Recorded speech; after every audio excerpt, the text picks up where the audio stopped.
Good morning students. आज हम बात करने वाले हैं चैप्टर 17 के बारे में, जो कि है सस्टेनेबल डेवलपमेंट। इसके बारे में आपको काफ़ी कुछ अंदाज़ा भी है, ये आप थोड़ा बहुत कर भी चुके हो, लेकिन आज हम इसको थोड़ा सा डिटेल में करने वाले हैं। तो जब 20वीं शताब्दी जब शुरू हुई तो क्या हो रखा था, जो वेस्टर्न कंट्रीज़ थे वहाँ पे जो है औद्योगिकरण हो चुका था, औद्योगिक क्रांति आ चुकी थी। तो क्या हो रहा था, पश्चिम के विकसित देशों ने पर्यावरण की सहन सीमा की परवाह किए बिना प्रौद्योगिकी के बल पर प्राकृतिक संसाधनों का अंधाधुंध शोषण करना शुरू कर दिया। क्योंकि औद्योगिक क्रांति आ चुकी थी, सबको ये हो रहा था कि मैं ज़्यादा अमीर हो जाऊं, मैं ज़्यादा अमीर हो जाऊं। तो क्या हो रहा था कि इन विकसित राष्ट्रों ने पर्यावरण की सहन सीमा को ध्यान में नहीं रखा और टेक्नोलॉजी को बहुत ज़्यादा उपयोग में लेके आए, जिसकी वजह से प्राकृतिक संसाधनों का जो है बेरोक टोक जो है उपयोग शुरू हुआ और इनका शोषण होना शुरू हो गया। 1960 के दशक में इन राष्ट्रों को जो है थोड़ा बहुत रियलाइज़ होना शुरू हो गया, क्योंकि ये लोग जो शोषण कर चुके थे पर्यावरण का, तो पर्यावरण के कुछ जो साइड इफ़ेक्ट हैं, पर्यावरण ने अपने कुछ जो है नेगेटिव चीज़ों को दिखाना शुरू किया। तब जो है इन राष्ट्रों को जो है रियलाइज़ हुआ कि जो है पर्यावरण को भी संभाल के रखना ज़रूरी होता है। ठीक है, इससे चिंतित लोगों की पर्यावरण संबंधी सामान्य जागरूकता बढ़ने लगी। वे समझने लगे कि अविचलित विकास न केवल वर्तमान पीढ़ी का जीवन अभावग्रस्त कर सकता है, बल्कि भावी पीढ़ियों का जीवन भी अंधकारमय कर सकता है। तो सबसे पहले जो रियलाइजेशन है वो 1968 में PR एलरिच और एनी एलरिच की बुक द पॉपुलेशन बॉम्ब में आया। तो ये जो है, ये स्टैनफोर्ड यूनिवर्सिटी में प्रोफेसर थे, प्रोफेसर PR एलरिच, और इन्होंने जो है पहली बार आगाह किया था कि 1970 के दशक में और 1980 के दशक में कई अकाल पड़ सकते हैं अगर पॉपुलेशन वृद्धि को कंट्रोल नहीं किया गया। तो 1968 में पहली बार एलरिच की जो है बुक आई थी द पॉपुलेशन बॉम्ब, और इसके बारे में जो है इसमें ये पहली बार ये बताया गया था कि पॉपुलेशन को कंट्रोल करना ज़रूरी है। फिर क्या हुआ, 1972 में जो है मेडोज और दूसरे 17 रिसर्चर की एक बुक आई द लिमिट्स टू ग्रोथ, जो कि क्लब ऑफ रोम द्वारा कमीशन की गई थी बुक। ठीक है, तो इन लोगों की स्टडी आई 1972 में द लिमिट्स टू ग्रोथ के नाम से। इस बुक में जो है कंप्यूटर सिमुलेशन का उपयोग किया गया था। अगर पॉपुलेशन इसी गति से बढ़ती जा रही है और रिसोर्स इस तरीके से यूज़ होते जा रहे हैं, तो इसके क्या क्या इल इफ़ेक्ट देखने को मिल सकते हैं, क्या क्या हार्मफुल इफ़ेक्ट देखने को मिल सकते हैं। तो सबसे पहले जो है द लिमिट्स टू ग्रोथ में 1972 में इस तरीके से बात की गई, कंप्यूटर सिमुलेशन मॉडल को यूज़ किया गया। फिर क्या हुआ इन समस्त घटनाक्रम के संदर्भ में विकास के एक नए मॉडल का जो है विकास हुआ, जिसे तत्पोषणीय विकास या जिसे सस्टेनेबल डेवलपमेंट कहा जाता है। तो 1974 में कोकोयोक डिक्लेरेशन हुआ। ये मेक्सिको की एक सिटी है कोकोयोक, और यहाँ पे जो है बहुत सारे पर्यावरण संबंधी लोग जो है इकट्ठा हुए, एनवायरमेंटलिस्ट जो इकट्ठा हुए 1974 में, और इन्होंने जो है पहली बार जो सस्टेनेबल डेवलपमेंट शब्द जो है वो पहली बार उपयोग में लेके आया गया। तो यहाँ भी कोकोयोक डिक्लेरेशन में भी इसी बारे में बात की गई कि रिसोर्सेज जो हैं वो लिमिटेड हैं और रिसोर्सेज का जो है वो असमान वितरण हो रखा है, जिसकी वजह से जो है बहुत ज़्यादा हार्मफुल इफ़ेक्ट देखने को मिल रहे हैं पर्यावरण के ऊपर। तो पहली बार जो है कोकोयोक डिक्लेरेशन में भी इस तरीके से बात की गई थी। फिर क्या हुआ, फिर 1987 में पहली बार जो है बर्नटलैंड रिपोर्ट आई, आवर कॉमन फ्यूचर के नाम से जो है रिपोर्ट आई, जिसको बर्नटलैंड रिपोर्ट भी बोला जाता है। ये UN की ही जो है एक UN ने इसको स्पॉन्सर कर रखा था। World commission on environment and development जो है ये UN की ही संस्था है।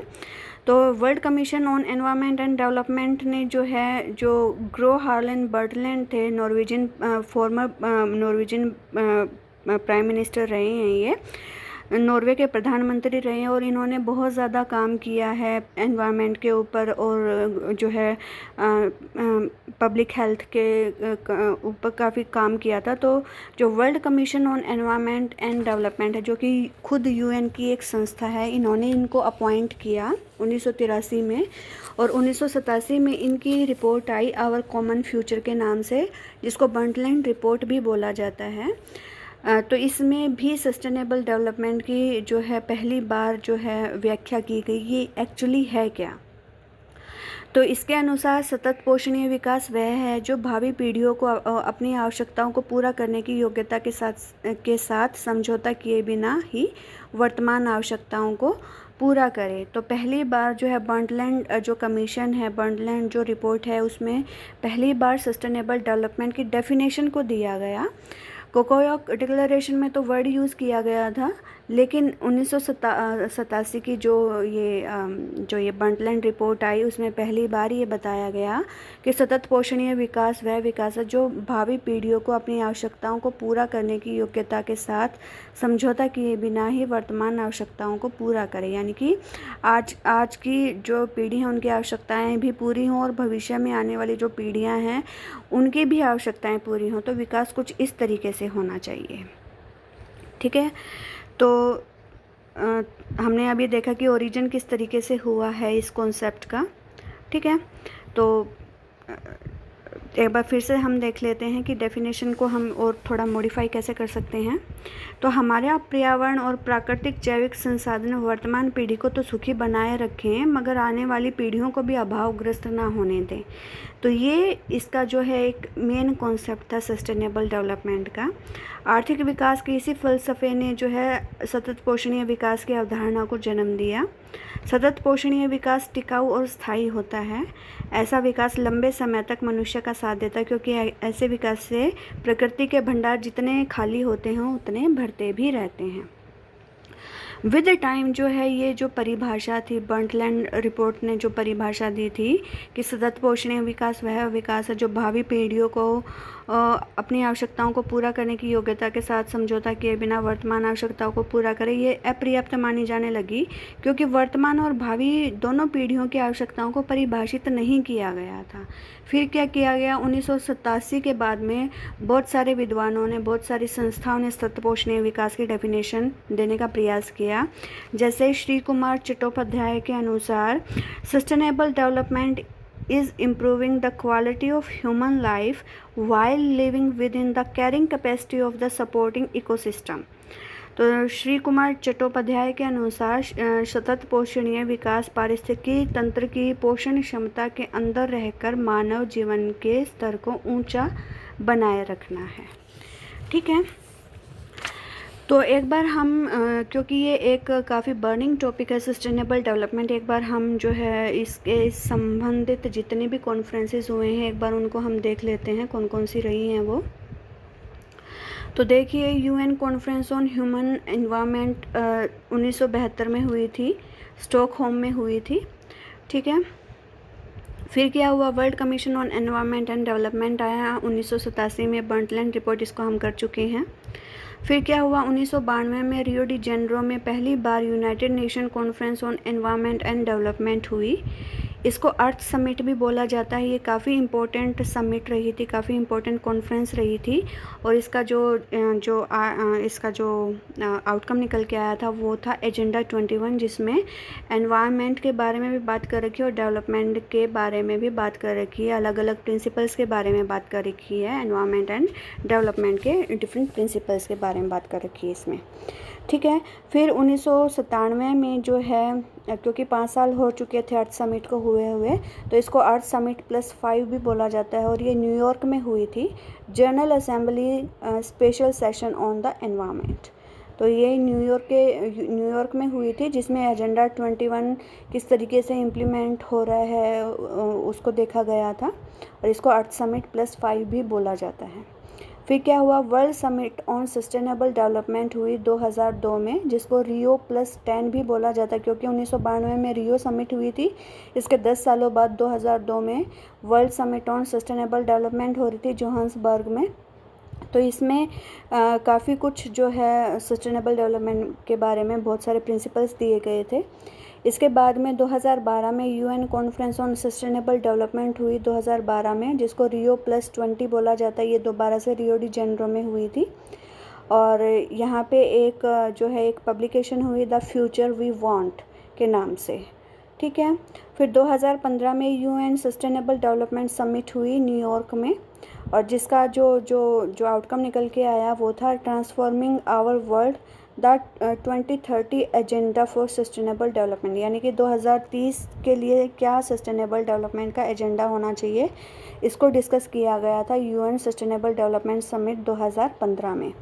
तो ये कुछ एक इम्पोर्टेंट समिट रही हैं। आपको ये पता होना चाहिए कि कौन सी कॉन्फ्रेंस किस ईयर में हुई थी, कौन सी जगह के ऊपर हुई थी। तो इन चीज़ों का आप ध्यान रखेंगे। तो आई होप ये इतना क्लियर है। अब हम कर लेते हैं main elements of sustainable development के बारे में। तो हम बात कर रहे थे main elements of sustainable development के बारे में।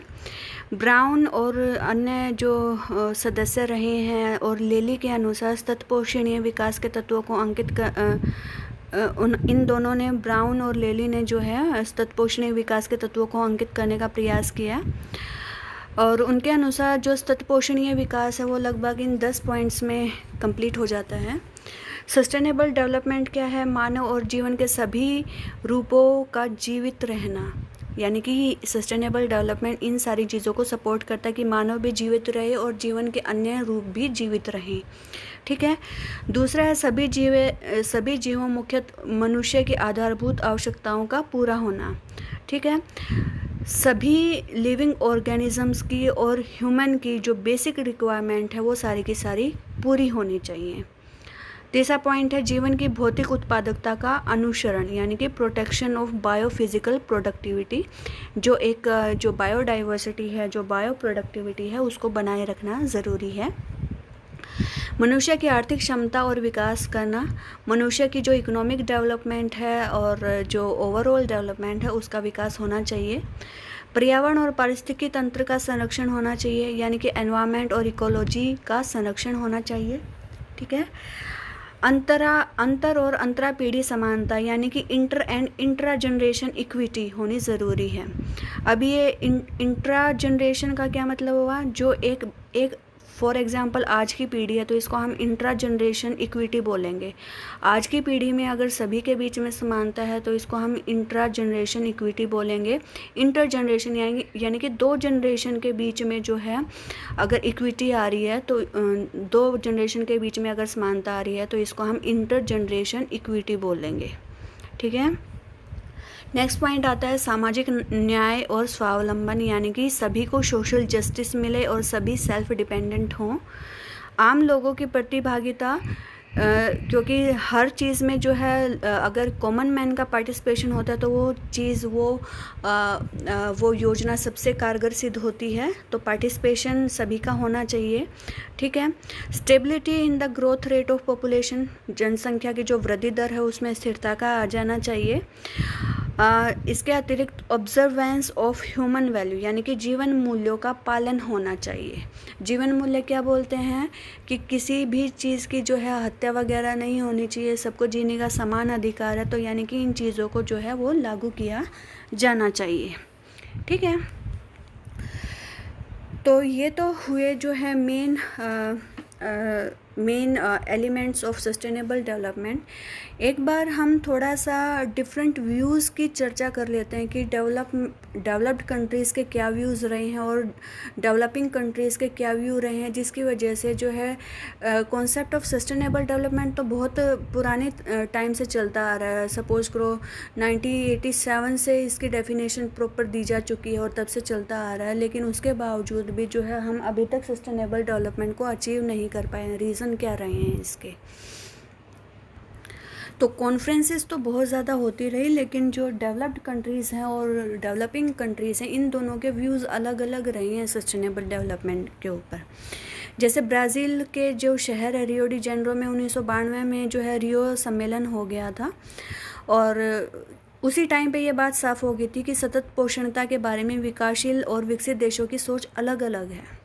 विकसित देशों का विचार है कि पर्यावरण के छोटे मोटे कुप्रभाव को नियंत्रित करने के लिए प्रौद्योगिकी का विकास कर लिया जाए तो विकास की वर्तमान दर को और अधिक बढ़ाया जा सकता है। यानी कि विकसित देश बात कर रहे हैं टेक्नोलॉजी का डेवलपमेंट करने की, ताकि जो है एनवायरमेंट डिग्रेडेशन को कम किया जा सके। इसके विपरीत जो है विकासशील देश ये बोल रहे हैं कि आर्थिक विकास की दर को इसलिए बढ़ाना चाहिए ताकि लोगों की मूलभूत ज़रूरतों को पूरा कर उन्हें गरीबी के चंगुल से छुड़ाया जा सके। यानी कि बात ये हो रही है कि विकसित देशों ने एनवायरमेंटल रिसोर्सेज को बहुत ज़्यादा उपयोग में लेके आ चुके और अपना डेवलपमेंट अब कर चुके हैं, और अब ये बात करें कि एनवायरमेंट का कंजर्वेशन होना चाहिए। जबकि विकासशील देशों ने तो अब डेवलपमेंट करना शुरू किया है, उन्होंने तो अब रिसोर्सेज को यूज़ करना शुरू किया है। और विकसित देश ये बोल रहे हैं आजकल कि एनवायरमेंट का प्रोटेक्शन करो, एनवायरमेंट का प्रोटेक्शन करो, लेकिन विकासशील देशों के ये बस की बात है ही नहीं, क्योंकि उन्होंने तो जस्ट अभी प्रोग्रेस करना ही शुरू किया है। और अभी अगर एनवायरनमेंट का प्रोटेक्शन करना शुरू करेंगे तो कहीं ना कहीं उनका जो इकोनॉमिक डेवलपमेंट है वो कहीं ना कहीं जो है गड़बड़ा जाएगा। और इससे क्या होगा, इससे बहुत सारे लोग जो है वो भूखमरी के कगार पे आके खड़े हो जाएंगे। तो विकासशील देशों की मजबूरी है कि वो जो है अपने विकास को रोक नहीं सकते, लेकिन विकसित देश ये बोल रहे हैं कि भाई जो है एनवायरनमेंट का प्रोटेक्शन करना ज़रूरी है, चाहे जैसे भी किया जाए। ठीक है। दूसरी बात, विकसित देशों ने बात करी टेक्नोलॉजी की, तो उनके पास पूंजी है, उनके पास टेक्नोलॉजी भी है। अब अगर विकासशील देश उनसे अगर टेक्नोलॉजी को खरीदेगा तो क्या करेगा, पूंजी पे करेगा उनको। ठीक है, लेकिन वो ऑलरेडी जो है बड़ी मीगर कंडीशन है उनकी। ठीक है, अपनी जनसंख्या की उधर पूर्ति नहीं कर पा रहे हैं इतनी अच्छी तरीके से, और अगर टेक्नोलॉजी अगर एनवायरनमेंट को बचाने के लिए भी खरीद लेंगे तो उससे उनको फ़ायदा क्या होगा। उनके पास ऑलरेडी पूंजी की कमी है, और अगर वो पूंजी को भी अगर उस टेक्नोलॉजी को ख़रीदने में लगा देंगे कि एनवायरनमेंट का जो है प्रोटेक्शन किया जाना ज़रूरी है, तो फिर उनका विकास किस तरीके से होगा। तो विकसित देशों की अलग राय है इसके बारे में, विकासशील देशों की अलग राय है इसके बारे में। ठीक है, विकासशील देशों का मानना है कि गरीबी ही पर्यावरण की सबसे बड़ी प्रदूषक है। ठीक है, विकासशील देश ये चाहते हैं कि पर्यावरण के प्रदूषण को कम करने का जिम्मा विकसित राष्ट्रों का हो, क्योंकि प्राकृतिक संसाधनों का सबसे ज़्यादा उपयोग उन्होंने ही किया है। ठीक है, और विकसित देश क्या बोल रहे हैं, विकसित देश ये बोल रहे हैं कि जो है टेक्नोलॉजी को जो है डेवलप किया जाए, और जो है जो कहीं ना कहीं जो इनका आर्थिक विकास हो रहा है विकासशील देशों का, इसके ऊपर प्रतिबंध लगाया जाए पर्यावरण प्रोटेक्शन के नाम के ऊपर। ठीक है, तो क्या हो गया, दोनों के दोनों जो कंट्रीज़ हैं, डेवलपिंग कंट्रीज़ और डेवलप्ड कंट्री, इन दोनों के अलग अलग व्यूज़ हो गए डेवलपमेंट को लेके ही। तो एज ए रिज़ल्ट जो सस्टेनेबल डेवलपमेंट है उसकी संकल्पना को अचीव ही नहीं किया जा रहा है अभी तक। ठीक है, फिर भी हम बात कर लेते हैं कि जो है और क्या क्या सस्टेनेबल डेवलपमेंट में आ सकता है।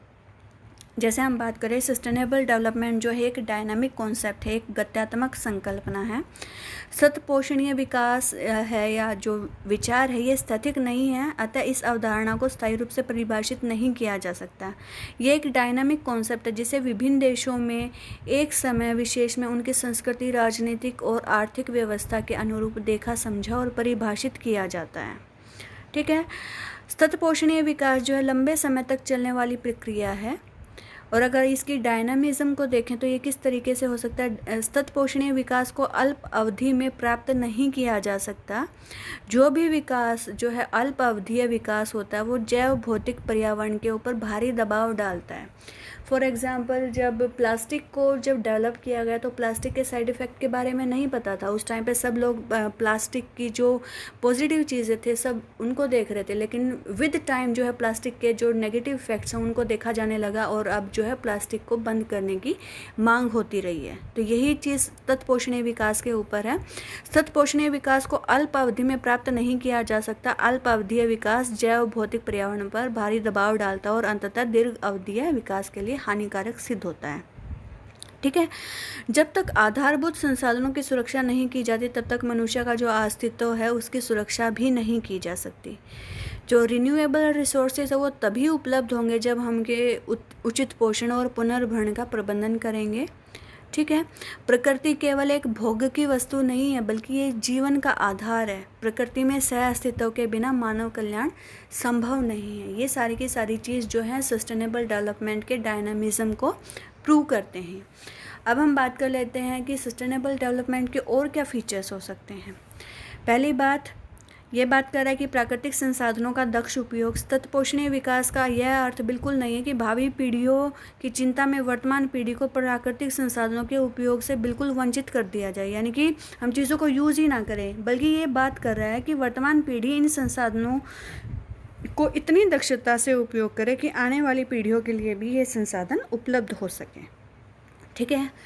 दूसरी बात हो रही है भावी पीढ़ी के जीवन की गुणवत्ता से समझौता ना हो। सतत पोषणीय विकास का उद्देश्य वर्तमान पीढ़ी के जीवन स्तर में सुधार करना तो है ही, परंतु साथ ही इस बात का भी ध्यान रखा जाना चाहिए कि प्राकृतिक संसाधनों एवं पर्यावरण को इस प्रकार उपयोग किया जाए कि भावी पीढ़ियों का जीवन स्तर ना गिरने पाए। फिर बात हो रही है पर्यावरण जो है विकास जो है वो पर्यावरण के अनुकूल हो। सतत पोषणीय विकास की संकल्पना प्राकृतिक संसाधनों के दुरुपयोग और पर्यावरण के प्रदूषण की पक्षधर नहीं है। अतः विकास की यह अवधारणा जो है एनवायरमेंटल फ्रेंडली है। ठीक है, एनवायरमेंटल फ्रेंडली टेक्नोलॉजी की प्रयोग की हिमायती है, यानी कि टेक्नोलॉजी कुछ इस तरीके से हो कि वो पर्यावरण को ह्रास ना पहुंचाए, हानि ना पहुंचाए।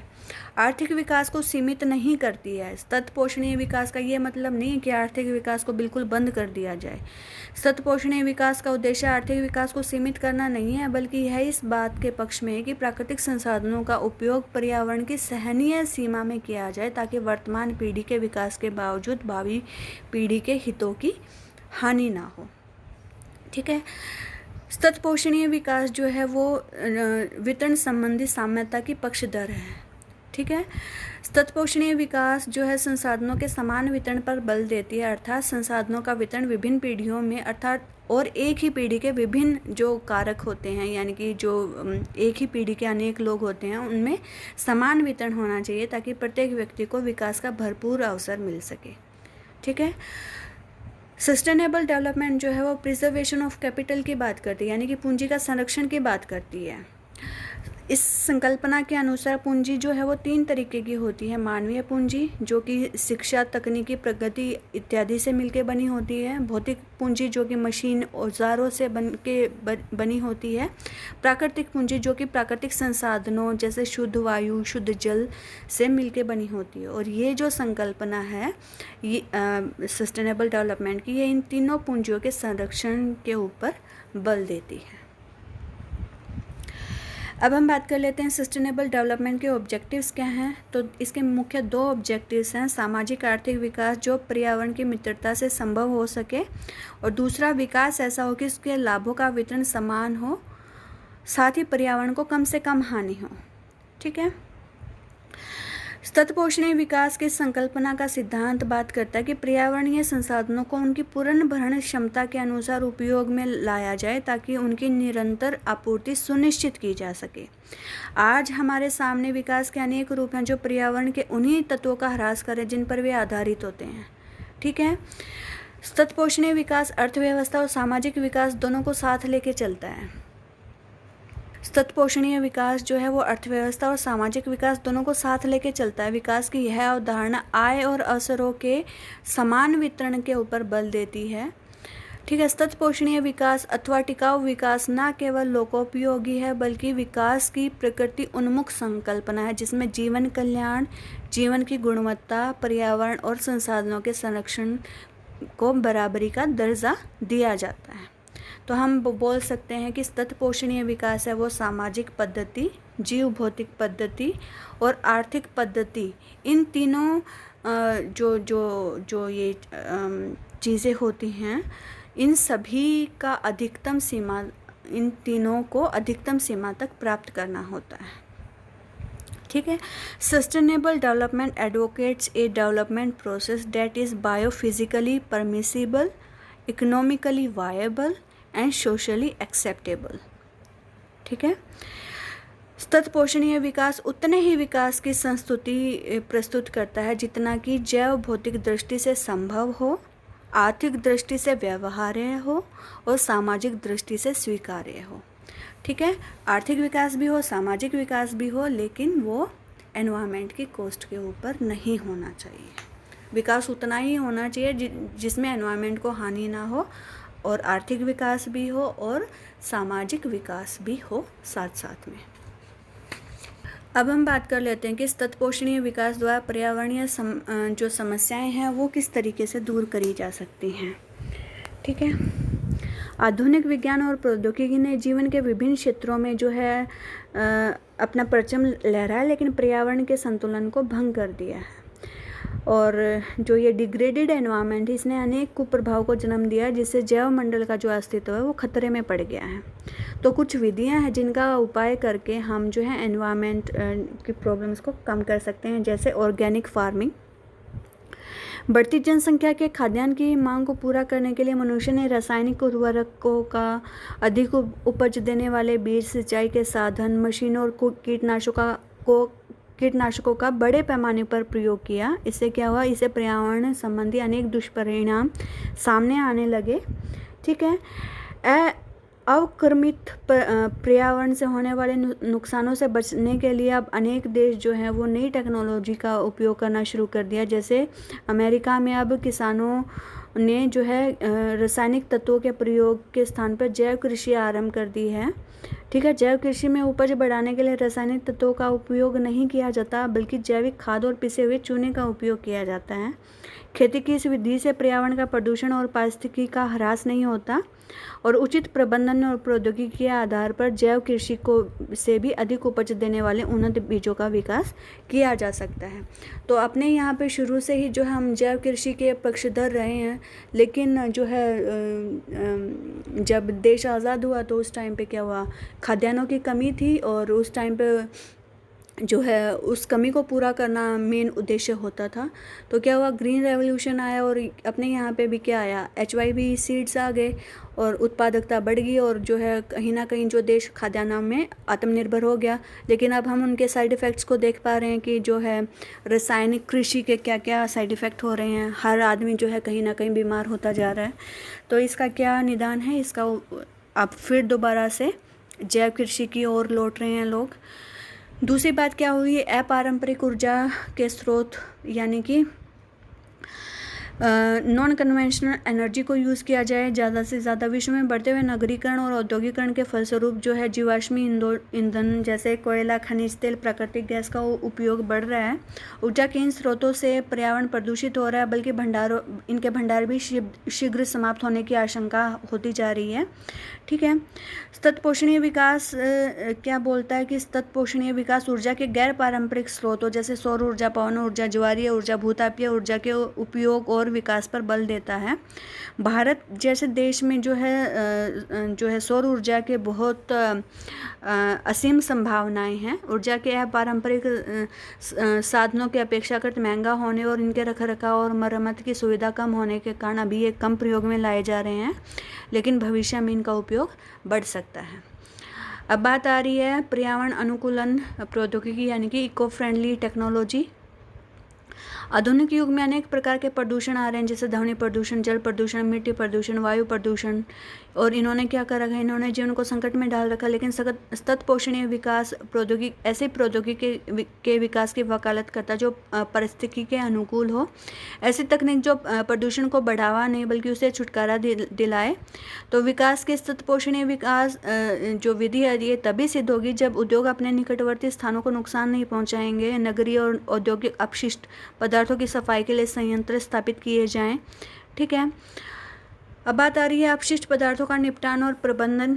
तो ये सबसे जो है मुश्किल काम है। आज दुनिया भर में अपशिष्ट पदार्थों के निपटान की समस्या जो है विकराल होती जा रही है। ये अपशिष्ट पदार्थ घरेलू, औद्योगिक, खनन और कृषि से संबंधित होते हैं और अपने आसपास की पारिस्थितिकी और पर्यावरण के ऊपर प्रतिकूल प्रभाव डालते हैं। सतत पोषणीय जो विकास है वो अपशिष्ट पदार्थों के उचित प्रबंधन और उसके लाभदायक उपयोग पर बल देता है। जैसे घरेलू कूड़ा करकट से बिजली बनाई जा सकती है, खाद बनाई जा सकती है। नगरों के सीवर से निकलने वाले गंदे पानी से जो है खाद बनाई जा सकती है, ऊर्जा पैदा की जा सकती है। इसके अलावा सीवेज के पानी का उपयोग जो है मछली पालन में भी किया जा रहा है आजकल, जो है विकसित देशों द्वारा उसको साफ करके और उसको दोबारा से मछली पालन के जो है काम में लेके आया जा रहा है। अब बात आ रही है लवणता और जलाक्रांति का निदान। तो किसान कई बार अपनी अज्ञानता के कारण जल का उचित प्रबंधन नहीं कर पाते, परिणाम स्वरूप विस्तृत क्षेत्रों में मिट्टी की लवणता, क्षारीयता, जलाक्रांति की समस्याएं पैदा हो जाती हैं। ये समस्याएं ज़्यादातर धीमे प्रवाह और अधिक नहरी सिंचाई वाले क्षेत्रों में पैदा होती हैं। लवणता और जलाक्रांति से मिट्टी की उर्वरता लगातार घटती जाती है और भूमि बंजर बन जाती है, और ये हम देख रहे हैं पंजाब हरियाणा के क्षेत्र में बहुत सारा एरिया जो है वो बंजर होता जा रहा है। ठीक है, सतत पोषणीय विकास में जल के न्यायोचित उपयोग पर बल दिया जाता है, जिसमें अति सिंचाई की आवश्यकता ही नहीं पड़ती।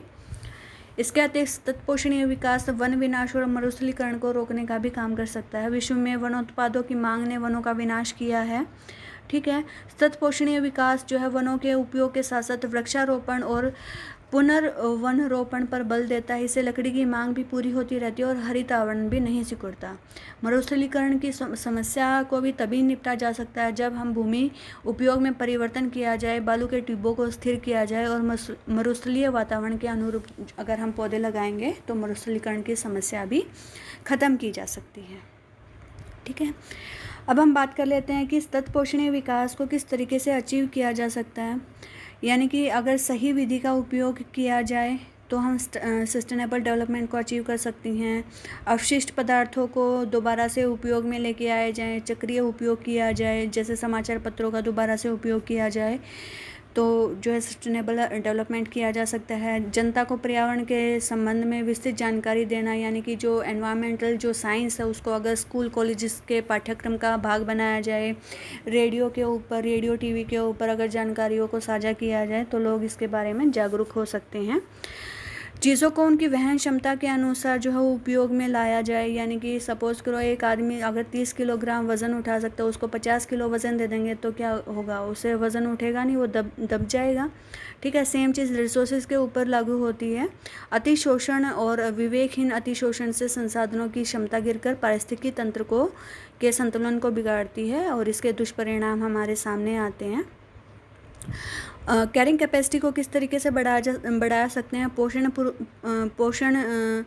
पुनरुत्पादन की शक्ति और अवशिष्ट पदार्थों को जो है अपने में मिलाने की क्षमता। नवीकरण योग्य संसाधनों का अधिक उपयोग किया जाए। प्राकृतिक पुनरुत्थान क्षमता का संरक्षण किया जाए, यानी कि उन सभी प्रक्रियाओं को न्यूनतम स्तर पर रखा जाए जो नवीनीकरणीय संसाधनों की प्राकृतिक उत्पादन क्षमता को क्षति पहुंचाते। फॉर एग्जांपल, अगर हम जल को इतना ज़्यादा दूषित कर देंगे कि जल नेचुरली अपने आप को क्लीन नहीं कर पाए तो क्या होगा, इससे पूरा का पूरा जो वाटर साइकिल होती है, वाटर का जो एक खुद को बैलेंस करने का जो तरीका है, उससे कहीं ना कहीं उसके ऊपर इल इफेक्ट आएगा। ठीक है, पर्यावरणीय प्रदूषण की रोकथाम करी जानी चाहिए और पर्यावरण अनुकूल उत्पादों का प्रचलन काम में लेके आया जाए। ठीक है, ऐसा जो उत्पाद होते हैं वह मनुष्य को कोई हानि नहीं पहुंचाते और उसके बेहतरी के लिए ही काम करते हैं। एक बार हम बात कर लेते हैं tradition of sustainable development in India. तो विदेशों में तो अब सस्टेनेबल डेवलपमेंट को जो है पहचाना जाने लगा है, क्योंकि उन लोगों ने जो है पर्यावरण को एक भोग की वस्तु समझा और जब पहले तो इसका बहुत ज़्यादा उपयोग किया और जब इसके साइड इफ़ेक्ट दिखने लगे तो वो लोग जो है सस्टेनेबल डेवलपमेंट को लेके चिंता जाहिर कर रहे हैं या पर्यावरण को लेकर चिंता जाहिर कर रहे हैं। लेकिन इंडिया में जो सस्टेनेबल डेवलपमेंट है ये हमारी संस्कृति में ही बसा हुआ है। जैसे हमारे यहाँ पे बात करें तो भारत में जो है वन और वायु देवता हैं, वनस्पतियाँ पोषणीय हैं, नदियाँ और जल माताएं हैं, पृथ्वी माँ है, आकाश पिता है, देवी देवताओं और माता पिता का पूजन, संरक्षण, संवर्धन और कण कण में दिव्य देवताओं की अनुभूति भारत का सांस्कृतिक राष्ट्रीय दर्शन है। यानी कि ये हमारी संस्कृति में हम तो इन चीज़ों को पूजते आए हैं, ठीक है, वन को, वायु को, देवी देवताओं को, ठीक है, हमारी संस्कृति कुछ इस तरीके की रही है, ठीक है। ऋग्वेद में जो है पृथ्वी की रक्षा और टिकाऊ विकास के सारे सूत्र जो है वो पहले से ही मौजूद रहे हैं। ऋग्वेद के लगभग जो 10वां मंडल है उसमें धरती की रक्षा के लिए वायु और जल के साथ साथ औषधियों, नदी, वन, पर्वत की सुरक्षा का आह्वान किया गया है। इस आदि ग्रंथ में ओजोन परत के लिए महत उलभ शब्द जो है वो उपयोग में लाया गया है और इसके बारे में कहा गया है कि ये जो परत है ये पृथ्वी की संरक्षक होती है। ओजोन परत का तो काफ़ी बाद में पता लगा, लेकिन ऋग्वेद में इसका वर्णन पहले से ही है, ठीक है। यजुर्वेद में हे पृथ्वी समुद्र तेरा वध ना करे कहकर पर्यावरण प्रदूषण की, सुनामी जैसी आपदाओं से बचने की प्रार्थना की गई है, ठीक है। हम बात करें तो प्रकृति की अपनी एक स्वचालित व्यवस्था होती है जिसमें प्रत्येक तत्व विघटित होकर अपने मूल में जा मिलता है, ठीक है। ऋग्वेद के अनुसार मर जाने के बाद मनुष्य का जो आकाश तत्व, आकाश से, प्राण तत्व वायु से, तेज तत्व अग्नि से, जल तत्व जल से और पृथ्वी तत्व जो है वो पृथ्वी से जा मिलता है, ठीक है। तो हमारे यहाँ हमारी संस्कृति में इस बारे में तो बहुत पहले से बात करी गई थी, लेकिन कहीं ना कहीं हम पाश्चात्य संस्कृति को फॉलो करते आए हैं, तो जाहिर सी बात है कि हम भी जो है उन्हीं के जैसे होते जा रहे हैं। विश्व में प्रत्येक व्यक्ति शांति चाहता है, शांति प्रकृति से लड़कर नहीं मिलती। जो भारत का जो मंगल मुहूर्त होता है, जो शांति मंत्र होता है, उसमें पृथ्वी के संगठक तत्वों के प्रति जो है सचेत श्रद्धा भाव को अभिव्यक्त किया जाता है। यजुर्वेद में प्रार्थना की गई है कि पृथ्वी और अंतरिक्ष शांत हो, जल शांत हो, औषधियाँ और वनस्पति शांत हो, सर्वत्र सब कुछ शांत हो। तो हमारे तो जो ग्रंथ रहे हैं, जो हमारी संस्कृति रही है, वो तो शुरू से सस्टेनेबल डेवलपमेंट की कहीं ना कहीं जो है पक्षधर रही है। वो अलग बात है कि विद टाइम जो है हम इस चीज़ को भूल गए हैं, लेकिन अब फिर दोबारा से इन चीज़ों को याद करने की ज़रूरत है। अब धीरे धीरे हम दोबारा से जो है अपनी पुरानी संस्कृति से जुड़ने का प्रयास कर रहे हैं। अब लोग, आपने देखा होगा कि धीरे धीरे जो लोग हैं वो जैव कृषि की और जो है उन्मुख होते जा रहे हैं, मिनिमलिज्म की ओर जो है उन्मुख होते जा रहे हैं। यानी कि जितनी ज़रूरत है अगर हम उतना ही चीज़ों का उपभोग करें, तो इस तरीके की संकल्पना अब धीरे धीरे आती जा रही है। तो ये सारी की सारी जो चीज़ें ये कहीं ना कहीं सस्टेनेबल डेवलपमेंट को जो है इनरिच करने का काम करेंगी। Thank you.